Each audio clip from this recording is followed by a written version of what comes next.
Hi everyone! Now I know that it's going to be like the middle of May by the time this video actually goes up, which is a little bit strange to be reflecting on like April and how I went with my depth year for April. At the moment it's crazy busy. So we came out of Easter and my parents are in the process of moving at the moment as I'm filming this, and my dad has been quite ill and it's just all been happening. So there's been a lot of like life admin and all of that sort of thing. So that's really put a bit of a backseat on this. Plus it's also quite dark here in the mornings, which is sort of stopping me from doing any filming of a morning before I go to work. And then I haven't had a day off or a day to myself for a little while. So that's probably why it's like super late, but I still will reflect on how April went, as I really would like to document it and to keep that record for myself, and also like to share with other people, because I love hearing how their depth year is going and what they are noticing, and if there are any trends or things that everyone seems to be sort of like feeling in terms of like the energies around the particular time period, or what they've been noticing and stuff like that.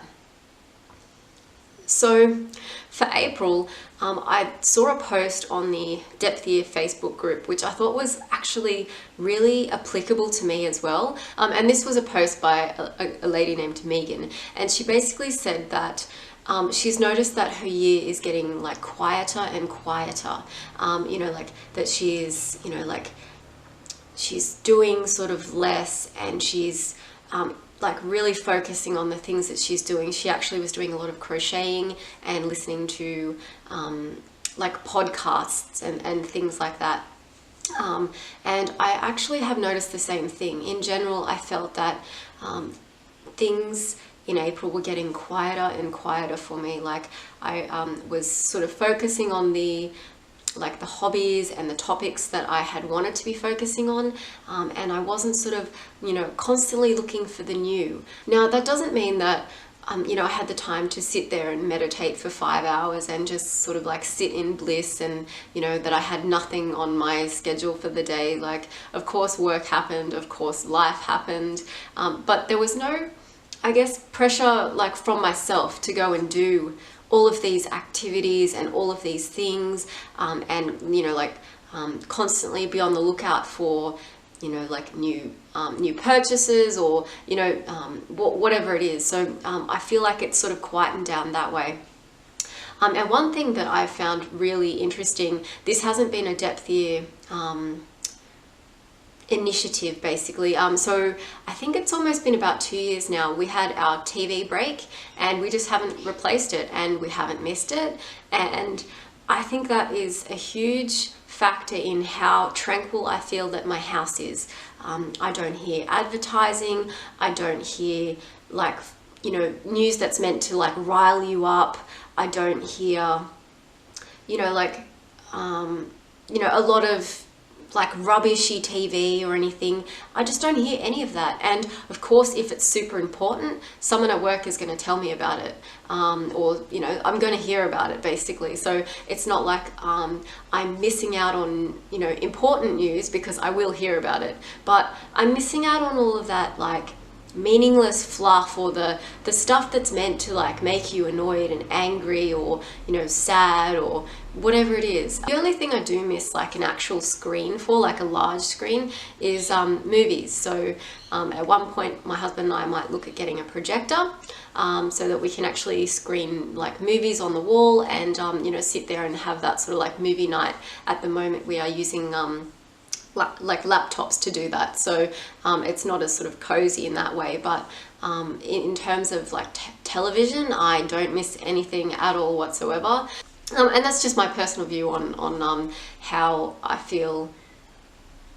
My house feels a better sort of vibe because I'm not listening to that stuff, and that might not be your experience, and that's totally fine. That's just how I'm feeling about having that absolute break from marketing and advertising and like rubbishy blah blah stuff. So in April, one of the things that I did was I went on a little bit of a like a dietary reset, or like a little bit of an eating break, a mindful eating kind of break, where I cut out a lot of different food groups and sort of focused on the fruits and veggies and nuts and meats. And I did notice the difference. I did actually do a pause over the true Easter weekend. I think if I do this next year, and I did discuss sort of the idea of like a pagan sort of Lent, or just using the energies surrounding the time period around Easter to actually have a little bit of a pause on something that you feel like might not be serving in that. So I'll leave a link to that video in the description below. But I do wish I had started earlier, so the 6 weeks where before Easter, so that at Easter I could sort of know that like it was done, as opposed to the 30 calendar days. I think probably it would have been a good idea to sort of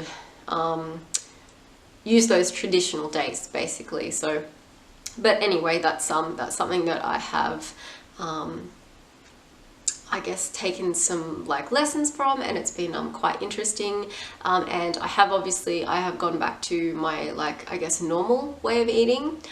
So I have introduced those food groups back in, and I think I have been a little bit more mindful, just because I have noticed the correlation between what I'm eating and how I'm feeling. So there's been a little bit of that, but as things have gotten busier as well, you know, like that does sort of like slacken off occasionally as well. So another thing which I had declared that I wanted to get into for my depth year was actually crocheting. And so when a local pagan group announced they were going to have like a crocheting catch up, I was like, I have to go to this. So I did go along, and we were doing granny squares, which were going to be taken by one of the members and sewn into a blanket to be donated. So I actually have the very first granny square that I have ever done, and that was done this year. I've never crocheted before this point.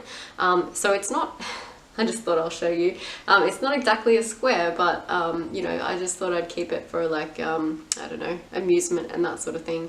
I missed a corner somewhere, so it's a bit light on, especially at this end. And I didn't like knot it off or anything, so I thought I'd keep that just for a bit of a laugh. But what I have decided to do, and I've got this project with me here, and it's pretty big, so just bear with me a moment, is I decided to make something that was like either like, you know, it could be used like a picnic blanket, or you know, like a little throw or whatever. And I've gotten different balls of wool, some which my mum had given me previously, so I used them up, some which I purchased, and I'm learning a lot of things. So I don't know, it's like quite big right at the moment, and it's just supposed to be, so this is the width that I'm holding out, so it's like almost as long as my arm span. And then it's just going to be stripy, and it's going to be big enough to be used as like a picnic blanket or a throw. And I started off thinking that maybe I would, you know, hold to a particular like color pattern. You know, the pattern itself listed how many rows of, so I started off at this end, listed how many rows should be the one color, and that's obviously the back of it. How many rows should be the one color before you switch to another color, and it was just going to be a two-toned picnic blanket. But I just decided to just do whatever I felt like doing, and it's been a learning experience because, for example, I've learnt what the different plies sort of do. So obviously, you know, some of the plies were a lot thinner than the other ones, and so, you know, like you can tell this one at the bottom here was quite thick. So that was kind of interesting to see like what sort of a difference they make. As well, this ball of wool that I've got currently going is actually an acrylic ball of wool, and I've decided that I don't quite like the feel of acrylic as much as I like the feel of actual wool. And I've learned how to change colors a lot more neatly as I've gone along. And sometimes I just change colors just because I'm in the mood for another color. One ball of wool got really tangled thanks to my cat, and so I had to change it out because there was just so many knots that I had to keep cutting the wool and sort of just knotting it and tying it together. And that was this purple one here. So eventually I got tired of that, so I just changed color. So I am learning a lot of things in doing this blanket, and I don't mind that it's, you know, like not necessarily like even in terms of when I change colors or anything. It's just been a really fun project, and it gives me something to do while I'm, you know, listening to YouTube videos or listening to audiobooks, something to do in the evenings, because of course we're about to hit winter. And you know, it's quite like relaxing, and of course this is like a very simple kind of stitch, I don't know what you call them. It's quite a simple stitch as well, so it's really easy to, once you get the hang of it, you can just, you know, listen and talk and, you know, carry on and do that. And it's really easy to see when you need to stop and turn around as well, so you don't need to be counting stitches like you do with granny squares and all that sort of thing. Not like I'm an expert in crocheting in any way, but this is actually the longest, most neatest project I have ever done in terms of, because I have a little bit of experience with knitting, very basic, I can only do the very basic stitch, but that is the longest project I have ever done that I haven't like given up or that's turned into a shambles because it's like so messy and I'm dropping stitches and it's, you know, like it's super wonky or anything. So that's actually the longest project that I've ever done, and I'm like really like proud of it. I know it's like super simple, but I'm really proud of it, and I'd like to go and explore some other different sort of templates. I'd love to maybe make like some like shopping bags to take to, like, you know, the fruit and veg markets, or I'd like to maybe have a look at doing like beanies, things like that. So it's sort of like a step in the direction of like trying all of these different things. And I would probably like to make a blanket that or a throw that is probably a little bit more like even in terms of, you know, like if it's stripy or if it's patterned or something. I would like to give that a go as well, but I just decided that this was going to be a practice one, and you know, I had to try for myself to see what like acrylic wool is like, and you know, what the different ply counts are going to do for the project and everything. So yeah, I've really been enjoying that, and I'm really glad that I had that push via the Pagan group actually to actually just start crocheting, just start, because I think that's the most important thing. And it is super easy to undo your work as well if like it goes really wrong, so that's really good too. So you can just undo what you've messed up and then just keep going again, so that's brilliant. So another thing that I wanted to shake up in April was actually my tarot reading and learning and developing. I didn't have a big collection. I've only had 2 tarot decks and an oracle deck, so it was never a big collection to start with. But I noticed that I was, and I don't know if this is like the novelty is wearing off in terms of the imagery on the decks, or if it was, you know, more underlying in terms of, you know, I've sort of lost that connection with the decks. I wasn't sure, so I decided that I would sell the decks that I had and actually purchase one tarot deck that I was going to be focusing on. Now, I got rid of those really easily on a tarot buy, swap and sell on Facebook Marketplace, so that was really handy. And I'd done a few, well, more than a few. I jumped on YouTube and actually looked at a lot of unboxings and deck walkthroughs to find one that I sort of really loved the imagery for and really connected with. So the decks that I got rid of was the Inner Hue Connected and Free Oracle. And I did really love that Oracle deck, but in terms of Oracle decks, I feel like tarot is where I want to be focused right now, and I really want to take the time to be learning about the like the system and the numerology and the imagery behind that, and the tradition behind that. So I feel like Oracle isn't where I wanted to be right now, so that was quite easy to let go of. And the other 2 were tarot decks. The very first tarot deck I ever got was a secondhand one, and it was the Steampunk Tarot. And you know, at the time I loved the imagery. I loved how it was like a little bit fantastical, but also very like, I don't know, industrial. I do enjoy like steampunk imagery, not necessarily like reading books or anything about it, but I really like the imagery behind it.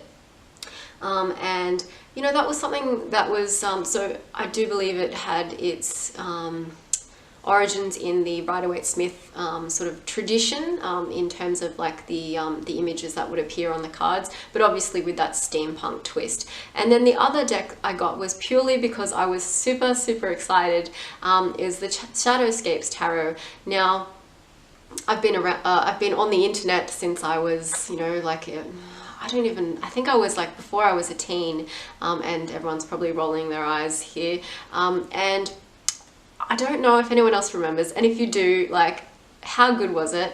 Elfwood. Elfwood was a website that you could sign up to and display your fantasy and your sci-fi artworks, and also stories. They had a section for stories, but mainly it was artworks. And I followed all of these people when I was like you know, pre-teen and a teen and stuff, all these like fantasy images, and I'd use them to like make collages on like folders and like on, you know, my wall and stuff like that. It was just, yeah, loved Elfwood at the time. But the illustrator of the Shadowscapes Tarot, Stephanie Puy-Monlaw, she actually was on Elfwood, and I, you know, obviously as you do over time, you lose touch with the things that you were interested in, you know, and so when I saw this imagery, I thought, hang on, this looks so familiar, in this Shadowscapes Tarot.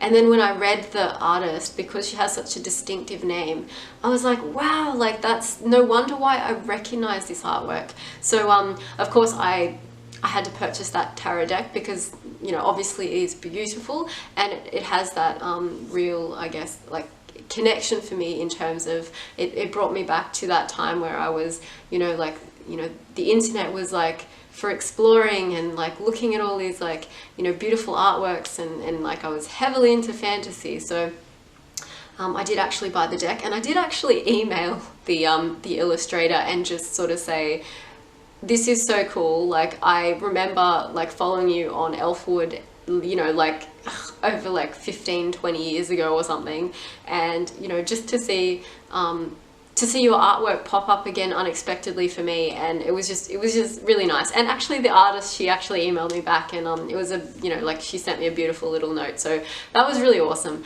But side story, I love that tarot deck and I love the imagery behind it, but I feel like I want like the deck to be like double the size almost, which obviously you wouldn't be able to shuffle it, but the imagery, in shrinking it, it is, you know, you lose all that beautiful detail that she puts into her images, like you really do. And for a beginner as well, I find that that deck is a little bit hard to make meaning from, because, you know, I'm busy looking at, you know, how pretty like the elves are, and oh look, there's some foxes in it and stuff like that. So as a beginner, like it was a deck that I loved to have and look at, but one that wasn't giving me a whole lot of meaning as a new tarot card reader. And so I decided I would let that one go as well, and I would you know, like if anything, maybe purchase an art print from her instead, you know, and maybe someday I will get these decks back, but for the moment, you know, I'm happy to put them back into circulation so that other people are getting enjoyment out of them, and they're not just sitting on my shelf gathering dust. So I'm not actually a huge collector at heart. I'm much more of a minimalist, so I'd rather be using what I actually have at the one time. So the tarot deck that I ended up going with, and I have put this video up previously on YouTube just because I'm a little bit out of whack with my like schedule, is actually the Greenwich Tarot. And the reason why I got that was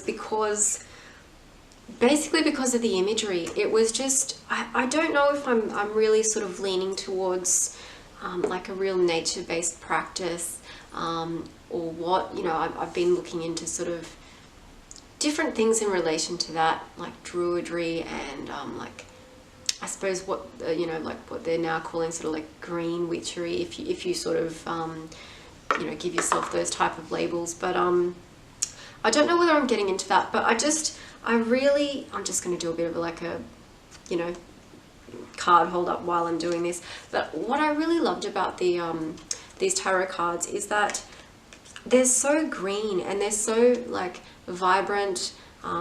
They're so nature-based. They have, you know, animals and plants in them, and the scenes are really beautiful. And there's a lot of things going on in each of the images. So I feel like they're really easy to make meaning from as a beginner, because there's just so much going on in them.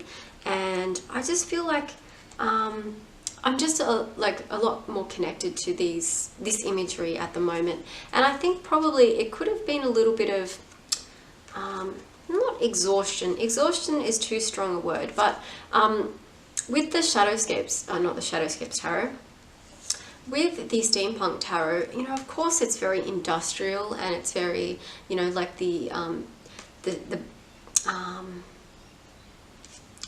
backdrop is very, you know, usually very dark.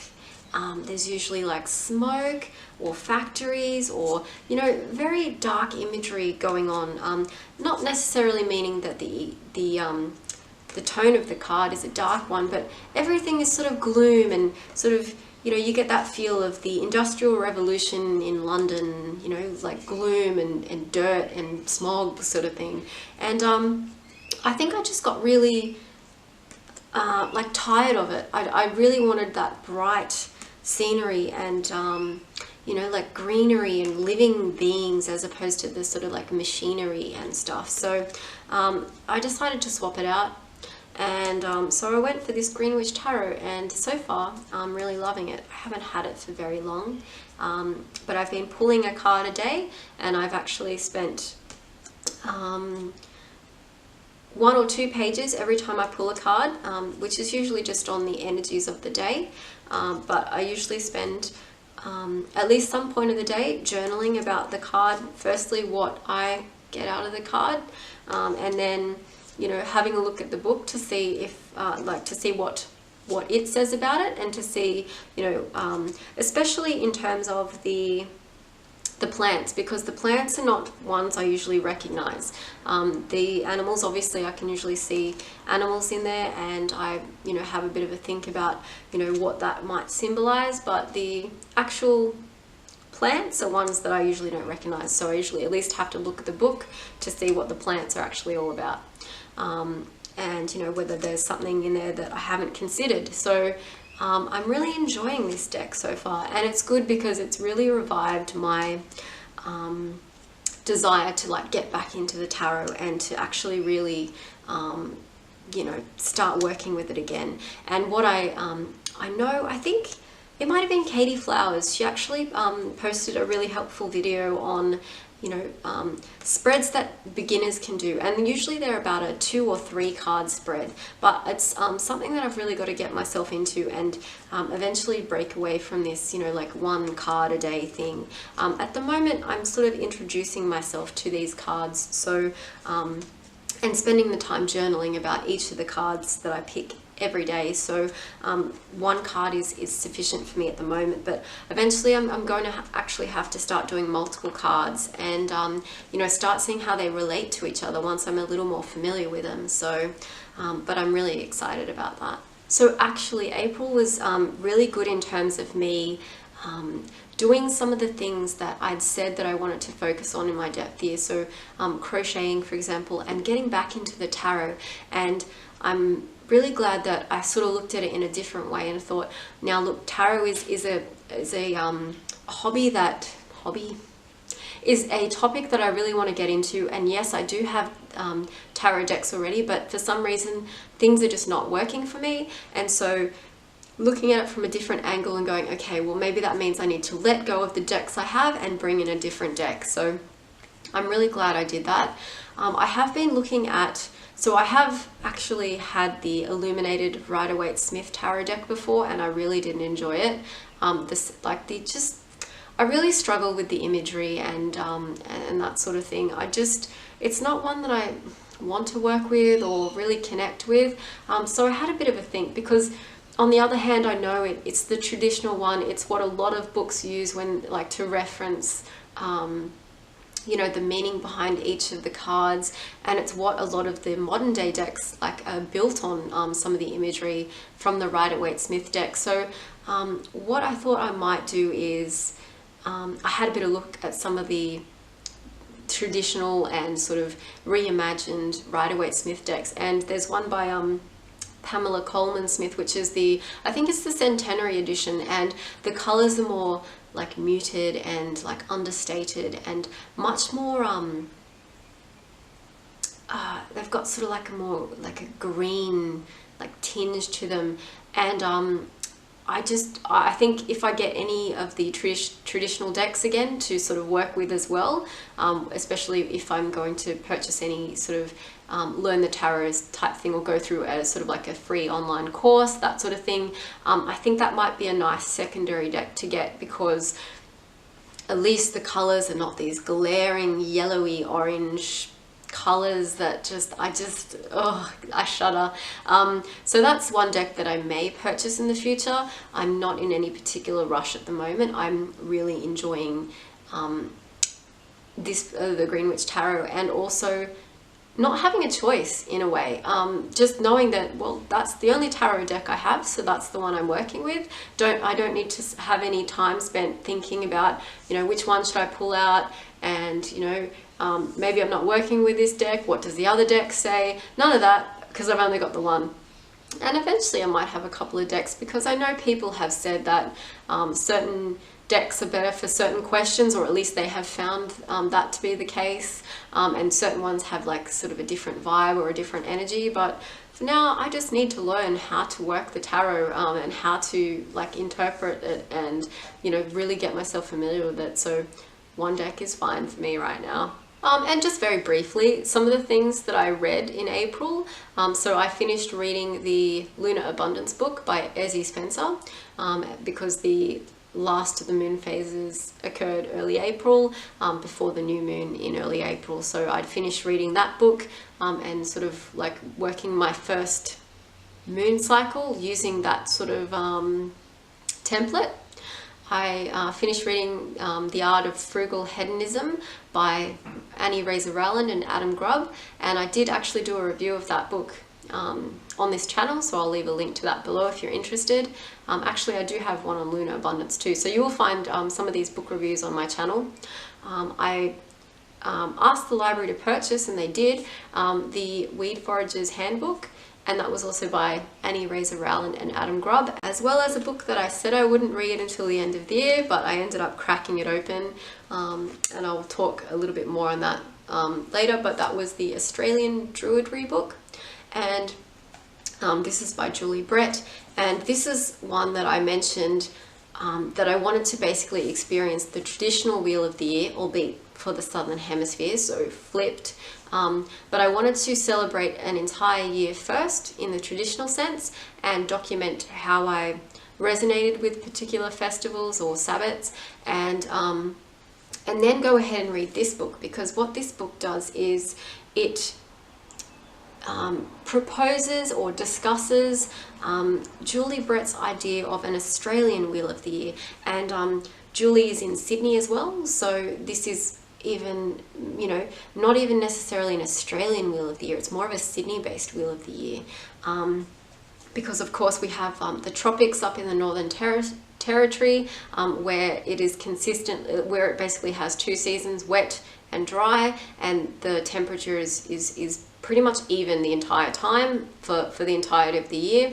And then of course we have the very southern part of Australia, Tasmania, which I'm told really mimics more of a European traditional Wheel of the Year in terms of seasons, and then you sort of get all, you know, like a range in between. So you can't really declare something an Australian Wheel of the Year, because it is quite different depending on where you are. But I did go ahead and I cracked this open, and one of the reasons I did that was because Julie Brett was going to be speaking at a red tent, or at least the closest red tent to me anyway, which is over an hour away. And I thought I would actually read the book before I went along.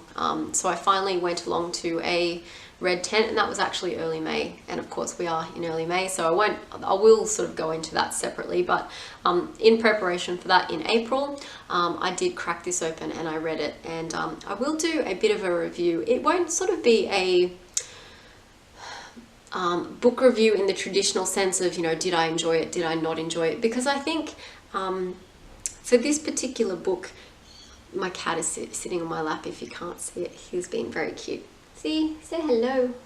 Hello. So I can't really do a book review in the traditional sense, because really it is, it would be subjective, because, you know, this is Julie's conceptualizing of what an Australian Wheel of the Year or Sydney Wheel of the Year might look like. So really any sort of review I do of that would be subjective on how I felt about her Wheel of the Year, if you know what I mean. But I will do a bit of a discussion of you know, the topics in this book, and you know, did I resonate with it, and all of that sort of thing. So that was another book that I actually cracked open in April and read. My cat is being so cute at the moment. He is sitting on my lap and he's purring and he's being very cute. Oh, you're being very cute. It's probably because, you know, it's cold and he's decided to sit on my lap. And so the fiction books that I read for April, I revisited the series by Garth Nix, the Sabriel, Lyrael and Abhorsen books. I actually only read the first one, or I borrowed the audiobook from the library, and that was something to listen to as I did a fair bit of driving in April. So that was sort of an enjoyable throwback to I guess my teens and stuff when I first read that book. And the other series which I read the first two books of, the third book I don't think is out yet, is Truth Witch by Susan Dennard. And that was I really enjoyed that series. It was, you know, it had a unique way of explaining, you know, like magic within a fantasy setting. And, you know, I really enjoyed the two characters. There's two main female characters that are both witches. They're not the same type of witch. They both have different abilities, and you know, you go along with them as they sort of grow. And, you know, there's obviously like, you know, brewing war in the lands and all that sort of thing. So you've got that, you know, like huge backdrop, and then the smaller sort of story as usual. So that's, yeah, that was a really good book series as well. And the last thing that I wanted to just mention in April, my cat is sitting like off camera here and being super cute.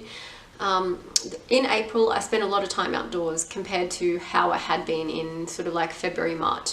And that was probably due to the fact I had an Easter break of 10 days and had the time as well. So I picnicked by the river, I went to the beach, and the water was actually still quite warm, which was really exciting. And, you know, I went outside and did like walks along the river, and just you know, made sure I sat outside in the sunshine, and that was really lovely. I did some weeding of my parents' garden in preparation for them to move house, and I really noticed a difference. I really enjoyed getting outside. And like Easter, which obviously falls in autumn for the Southern Hemisphere, it's a really lovely time of year. It is not super hot generally. It was actually unseasonably a little bit warmer than normal, but it was beautiful and sunny, and it was not super hot. So, you know, like getting outside in the sunshine, it was just so beautiful. And so I'm really glad that I made the time to do that, and was able to get outside. It was just, yeah, it was a really nice time, and I noticed the difference in actually spending the time outside. So overall, I feel like April was a really centering kind of month. I really feel like I really dug into some of the activities that I said I was going to. So crocheting and, you know, rethinking my tarot practice, you know, slowing down a little bit on some of the like junky food that I was eating, and just sort of really, I don't know, spending the time, you know, like reading, listening to audiobooks and things like that. So I feel like April was a very centering month, as well as a breath of fresh air in terms of having a 10-day holiday away from work. So that gave me a nice, or gave us, myself and my husband, a really nice break and rest and recharge ahead of May, which I knew was going to be really busy. So I'm just really grateful for April. It's becoming one of my favorite times of the year, the whole Easter period, or at least the Easter holiday period here in the Southern Hemisphere. It's becoming one of my favorite times of the year, just because it is usually, you know, after like a crazy heat wave finally ends, and you know, usually there's rain around this time, and or at least in March, April, and you know, you're settling in sort of almost for, I don't know, like for the winter, or like, you know, for the autumn ahead, and it's just got that real sense of just like a deep breath. That's how I felt it was, and it was just, yeah, loved April, really loved April. Alright, that's probably it for my April depth review, and I hope you found this interesting and enjoyable, and I will see you in another video. Bye guys!